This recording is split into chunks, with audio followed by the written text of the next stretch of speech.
Of course Uday director, the captain of the ship, அவரோட vision and அவரோட ideas, அவர் சொன்ன மாதிரி அவங்க அம்மா அப்படின்னு சொன்னாங்கல்ல, நான் ஃபஸ்ட்டு அவர்கிட்ட கேட்டிருந்த கேள்வியும் அதுதான். நீங்கள் ஏன் ஃபீமேல் பெர்ஸ்பெக்டிவ் எழுதணும் அப்படின்னு யோசிக்கிறீங்கன்னு.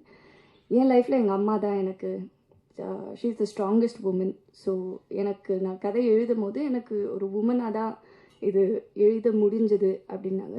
ஸோ இந்த படம் வந்து உமன் சென்ட்ரிக், பெண்களுக்கான படம் அப்படியெல்லாம் கிடையாதுங்க. It's actually a film.